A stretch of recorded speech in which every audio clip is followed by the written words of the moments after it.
Well, just one last Harry-related topic before we return to your music. Your annual Christmas concert has become very popular. How did that event originate?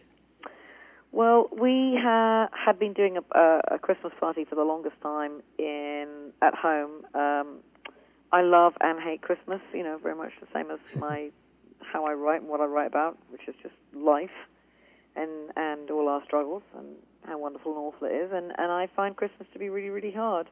And I think a lot of people do. I think they find it to be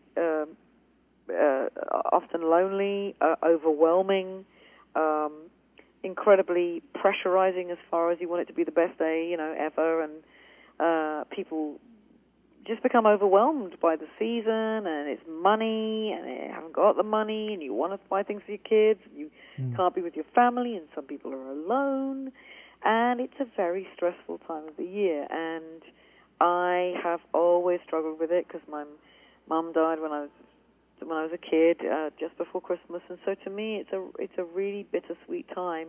And I've always loved Christmas, and I loved it as a kid, and she showed, I used to dress the tree with her, and it meant so much to me, and so it was this really painful time, and so I'm 6,000 miles away from home here with Harry, and I'm homesick, and the weather's beautiful, and it's not how I want to see Christmas because I want the cold weather, and I'm depressed, and I'm sad, and it always brings the blues out in me. And I decided, and I said to Harry, look, let's just have a Christmas party that is what Christmas is meant to be about. As in, it reminded me of my family growing up, very Welsh, singing around the piano, entertaining ourselves, harmonizing, just the love of music and of just joining in together. There's nothing like it. So we invited a whole bunch of friends over, and people like Keb Mo and Richard Thompson and Van Dyke Parks and comedians, like I think Martin Short and Steve Martin. I think it was just an amazing eclectic group of people. Eric Idle, Billy Connolly, all these different people would come around every year, and then it would just be a matter of people doing their thing, singing a song, playing something, talking, whatever it was, and then we'd drink and have this amazing food. A friend of ours, it was the three of us, Harry, me, and Rob Long, this wonderful TV producer, this great chef that he is too, and he'd provide all the food.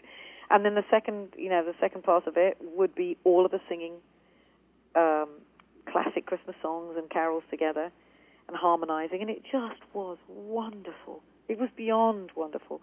And then finally, it got to a time where I was guesting with Keb Mo at Disney Hall in LA, and the booker said to me, I've heard about your Christmas show. It had become such a big deal to so many people. We cram hundreds of people into our little house, and it became, every year just got bigger and bigger and bigger. It was a real event, and this woman had heard about it, and she said, would you ever think about bringing it to the stage? I mean, doing it as a serious piece of theater, actually, here. And I said, well, I don't know. Anyway, cut to Katrina happens, Hurricane Katrina. We've lived part-time in New Orleans for the longest time. We now really live there full-time.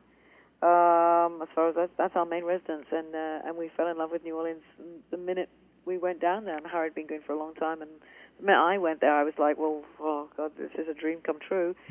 And so I thought, we thought, you know what, we will do this, and we will take it to Disney Hall, and we'll make it a fundraiser.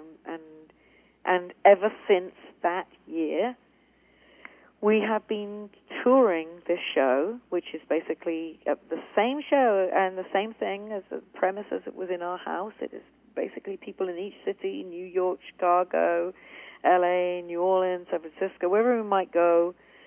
It's the talent from that city, and it is always the same thing. It's them doing a party piece or, their own song, something, a couple of songs, and then it's interval, and then it's the entire audience who sing together, because there is nothing like it that makes you feel part of something. You feel community, you feel a sense of belonging. There's such joy that comes from singing in a choir-like situation We used to all do it in church. I guess at some point that's for most of us that doesn't exist anymore. And also, let's be honest, a lot of church music is not great fun to sing. No. We wish it was. We wish we were all, singing those songs in a Baptist church. I'd like to be. That's my idea of a great church situation, singing wise. But this is the alternative, I think, to it. And it was, to me, this show is an antidote to the Christmas season, which it really is that stressful. So over the years, and now it's in London as well, though this year we're just going to concentrate on America. And every year we raise money for the Musicians Clinic and Assistance Foundation of New Orleans. We've bought instruments for schools. We've bought books. We wanted to do as much as possible while New Orleans was getting back on its feet, but it's still a very troubled place when it comes to health. The fact that most musicians don't have health care, and there's so much depression down there, and illness post-Katrina. And now in each city we also raise money for local charities as well. We're doing My Friend's Place here and Our House, which is a grief center, and My Friend's Place is obviously runaway kids. So we have made it. No one will take a penny for doing any of this. None of the people who are involved in it. And, in L.A. it's Jane Lynch and Chris Guest and Catherine O'Hara and Weird Al Yankovic, and it's an amazing cast of people. Well, thanks for edifying us about Christmas. I knew some of what you said about the Christmas Project, but now I know the whole story. I appreciate it. But now let's bring it back to your solo albums. Before we got you on the line, I mentioned your affinity with artists like Joni Mitchell, Carole King, James Taylor, Carly Simon, Jackson Browne, and so on. Some of your tracks also remind me of early Elton John. I also find myself drawing comparisons to later artists who share your same influences, like Nikki Holland and Norah Jones. But we kind of touched on this a little bit, but it seems to me that as polished as you obviously are as a writer, a vocalist, and a musician, a big part of your sound is your willingness to be emotionally vulnerable, which isn't always easy to do, but it's always well worth it because it adds a depth to the final result that distinguishes it from the superficial product of the artists, who are unwilling to go there. Yeah. I want to play a song from your Some Kind of Comfort album called Pretty Girls. I definitely detect some real pain below the surface there. What inspired you to write that song? It was actually I wrote a West End show, a show that went to the West End, in fact, that I toured for 2 years with. It was a 2-woman show that I did with a woman called Ruby Wax, a comedian called Ruby Wax, and we had both really struggled with and had both had depression. As in, I have clinical depression. We both had clinical depression. She'd been hospitalized for it a couple of times. I'd never actually been hospitalized. I have to say I'm fortunate in, I think, having probably when I came to America, got to some great doctors and got to be fortunate to get to the right doctors and to the right help. God knows it took me long enough. I've had it since I was a little girl, and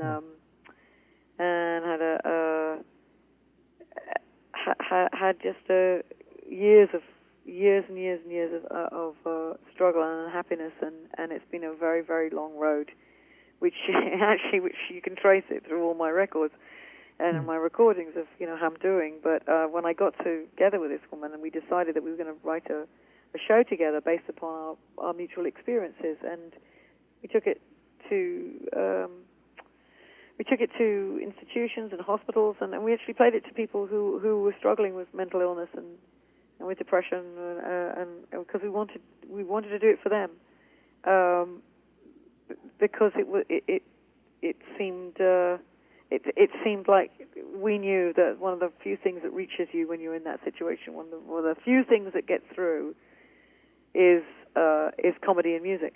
There's a few things that touch you and get through the numbness, the absolute numbness that you feel when you're depressed and when you have that zombie, death to you. And that's really what it is. It's like a slow death. That's really what depression is. So when we wrote as it got as it got bigger and bigger, and then and same thing as the Christmas show, which is very interesting, really, when I think about this, because things never start. They started organically, but it was never really with that in mind at all. But after that, we then took it to theaters because we incorporated. We made it about trying to destigmatize, this illness, and to be outspoken about depression, about mental illness, because God knows that is one of the last stigmas there is, and it's a huge stigma. And so we took it to theaters and actually had the second act was a question and answer. We then had open days where we had doctors and psychiatrists and physicians, and open day for people who could come in and get help and find help and information. And it became a much bigger deal, and ultimately ended up going to Edinburgh Festival and then running twice in a sort of off-Broadway way in London, and then ended up in London's West End, which is the same as Broadway in America. And it grew and grew and grew and grew, but the source of Pretty Girls was very much because it was Ruby's story, it was my story combined. What we both knew was how it felt to not be the popular, beautiful, together girl. You go to school when you're a kid, and I'm sure boys feel exactly the same. Men, you can probably all remember your childhoods, and knowing that there's like the real buck, there's the real kind of jock in your class, the boy that seems to be like real athlete, really great, really popular, really good with the girls, really everything. And you look at them and think, what the fuck, and it's just like I've not a clue what. And that's how it is for girls as well. You see these beautiful, together, confident princesses gliding around the place who seem to absolutely know everything they're doing. They really seem to be so well put together, and you just sit there like a duck, like some, clumsy thing, just looking at them thinking, God in heaven, why how are they so put together? And I haven't a clue. And the song was really about feeling like an outsider, but also feeling like there's something not right with you.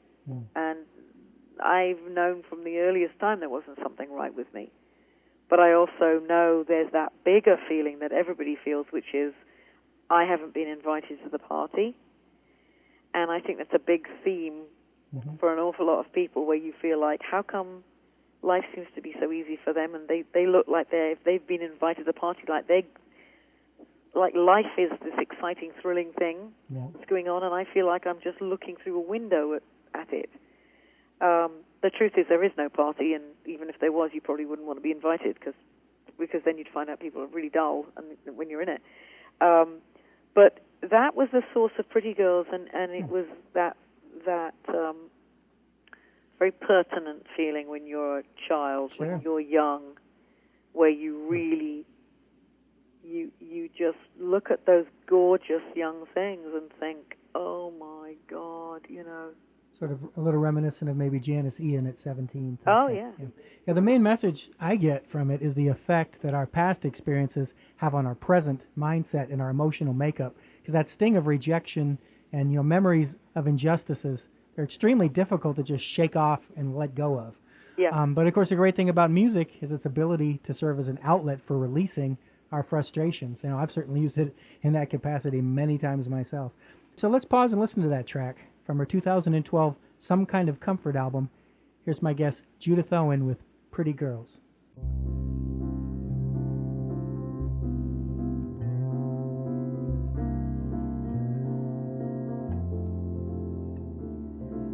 Sunday morning, I'm in the kitchen, there's a party.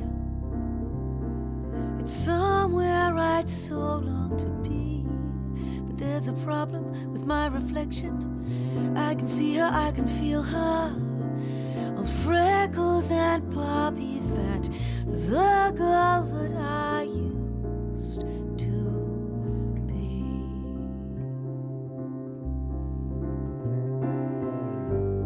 Does it really have to take a lifetime to get through it? Does it really have to take a lifetime to forget you? Pretty girls everywhere. You don't like me, you don't see me, but I know that for all your straight teeth and your perfect hair, if you saw me on the inside, you'd wish that you were me.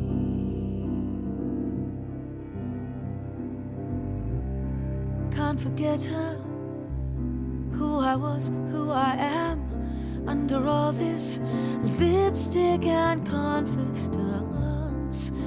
I have a good life, seen so many things, made so many dreams come true, and I'm wiser and older, but she's got a hold on me.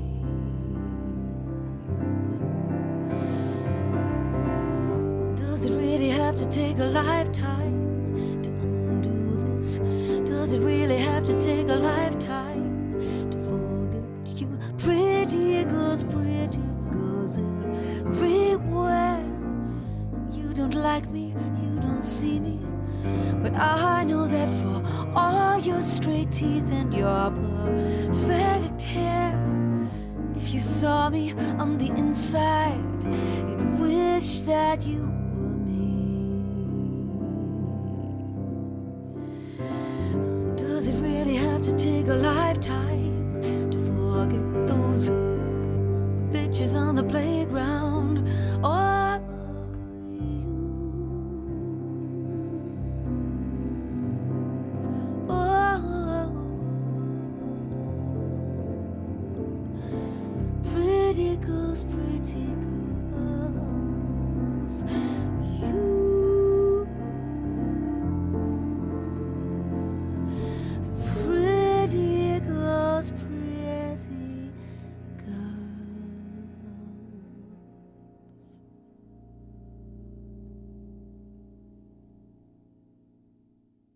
And well, that's a very heartfelt song that I'm sure many of our listeners can relate to. The only thing I would have done differently is instead of calling it Pretty Girls, I would have gone with Bitches on the Playground.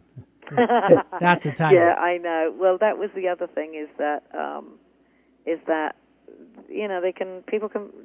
young people, kids, they're really cruel. I mean, people are saying, "Oh, it's so innocent." Times they can be really cruel when you are not the popular person, when you are not the sporty person, when you are not the beauty. But the thing I did realize, I guess, some time back was that I'm glad that I'm not now. In retrospect, I'm glad I'm not somebody whose life peaked at 16.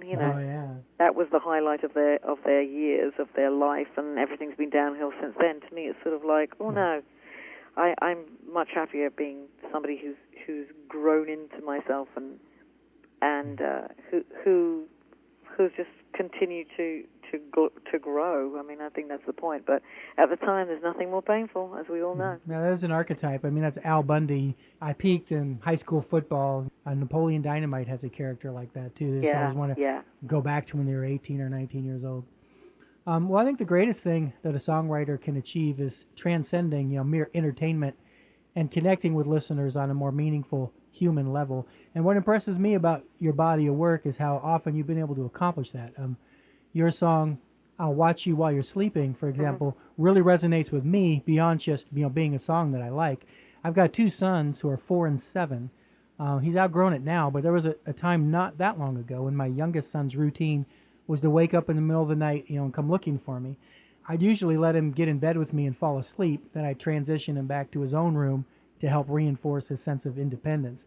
But occasionally he'd come in my room and not wake me up.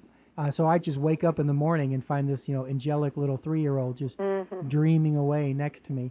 I'd literally watch him while he was sleeping. So, not only does your song stir up those memories in me, but now that I've, associated it and connected that memory with your song, you've enabled me to preserve that feeling forever. So that's quite a gift you've given me. I greatly appreciate it. Oh, that's lovely. And how did you happen to write that one? You might be surprised by this, but I am a childless woman, really for two reasons. One, because the love of my life and the thing that I live to do is music, and that includes touring constantly. And I in all honesty, until quite recently, I haven't been in any shape or form to be able to take care of another human being. And I say that because of my own chemical makeup. I mean, with my own chemistry, with my own depression, I wouldn't put another human being through that. To have to have gone through something that I went through as a child with my own mother who had that. So those things combined meant that I always knew that I always knew I did not see myself as being a mother and did not want to be mother. But the nearest thing I have come to motherhood, and a lot of people will relate to this, is that I, of course, am a massive animal lover, and in particular, I do love my dogs. And I wrote that unbelievably about watching my dog, my dog Victor, or our dog, but of course I saw him as being my baby, as one does. He was dying, and that's what I mean by how the interpretation. I'm glad that that's the interpretation you have, because I meant it to be a lullaby, and I meant it to be about watching the creature, the person, the animal, the friend that you love, and watching them in their most vulnerable place, which is when they sleep, and watching them, and you are their guarding. You're their guardian, you are their caretaker, their keeper, their guardian, and they are your precious, precious love. And that's how I wrote it and how I saw it. And I felt when I was writing it like this is probably the closest I will ever feel to having a child, having someone that needs me, having a creature in my life that needs me and loves me entirely, and that I am taking care of.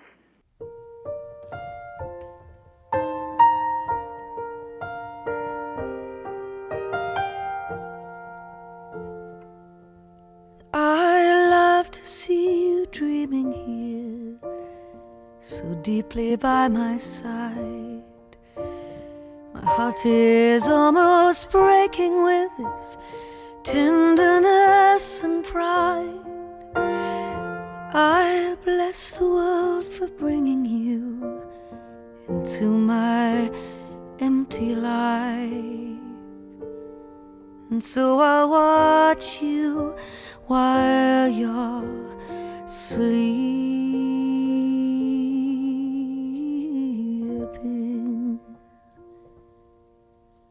I thank you for the joy and love you bring me every day, for every precious moment that we share along the way. So little time, so many words I might forget to say. So then I'll watch you while you're sleeping.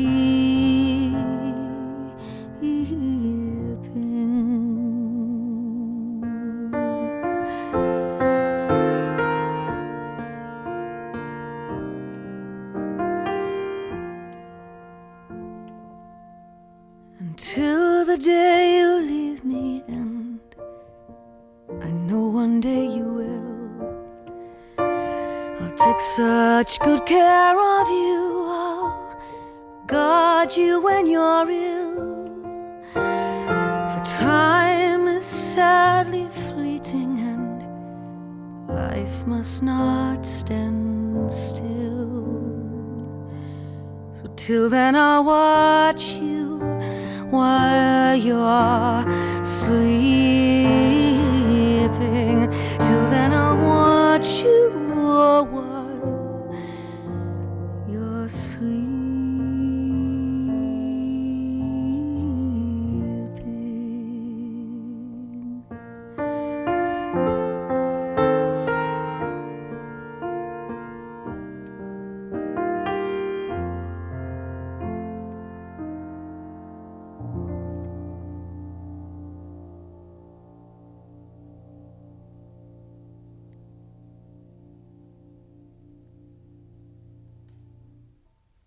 You've also got a song called "We're Only Human," about being separated from someone you love. Now, I know you divide your time between England, California, and Louisiana, and your husband's career also keeps him on the move. So initially, I assumed the song was about the two of you, but the opening line mentioned somebody named Susan. So it's a real story. It's so funny that you should mention this. I mean, I've literally just got back home today Susan's my sister, and that I've been thinking about that song for the last week because my dad, like I said, my dad passed away a couple of years ago. That's the reason why I did Ebb and Flow, why I wanted to do it. But I'd literally just come back from the excruciating thing we all have to go through in life, which is to empty.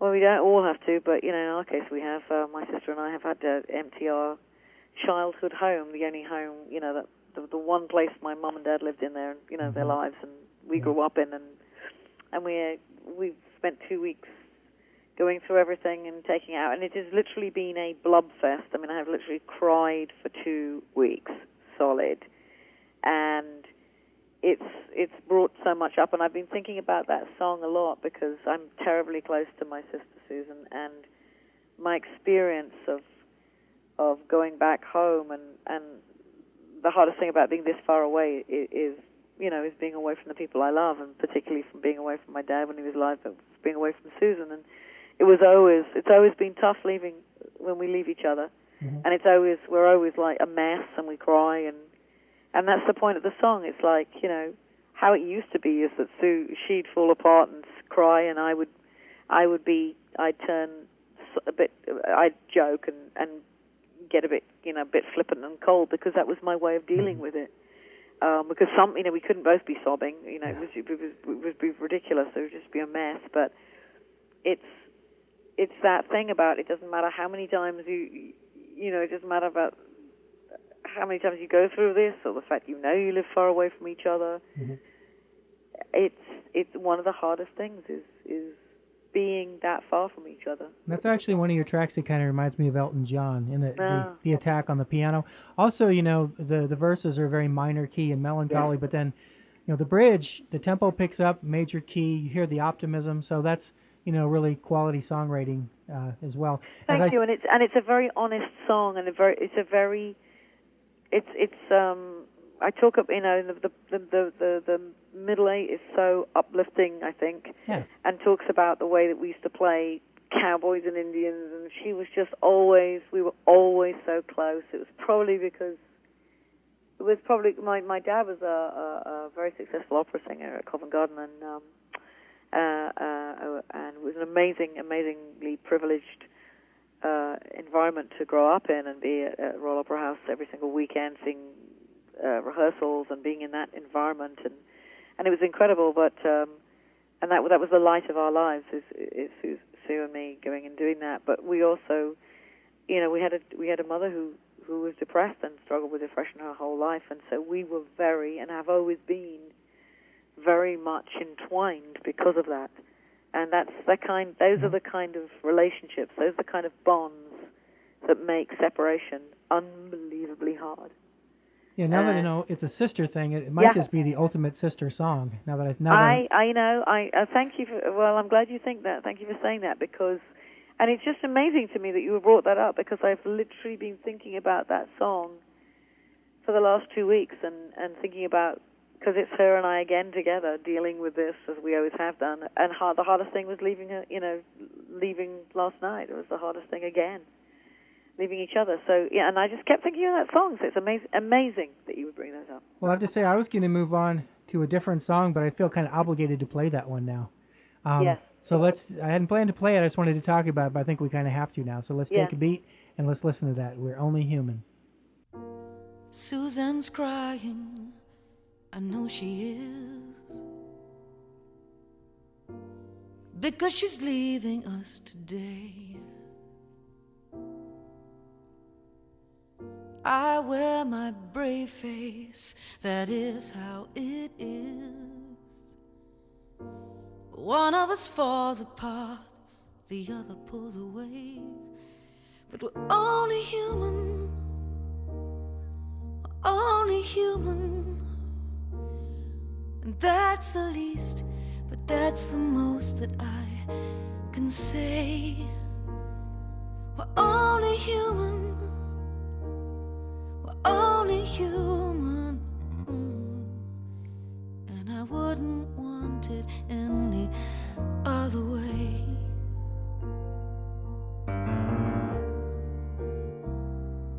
Any other way.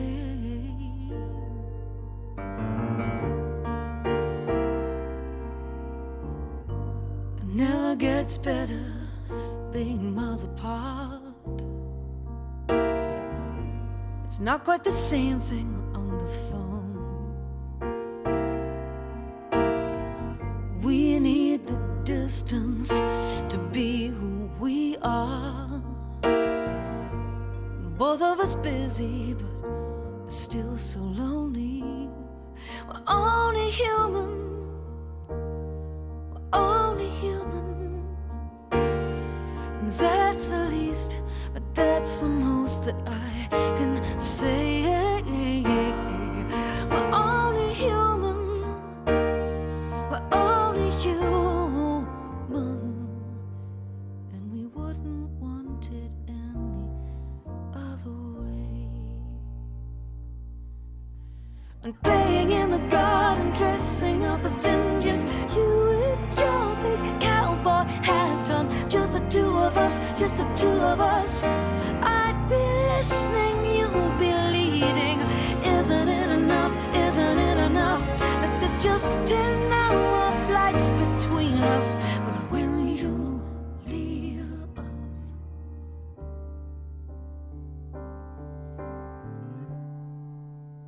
it's still so hard.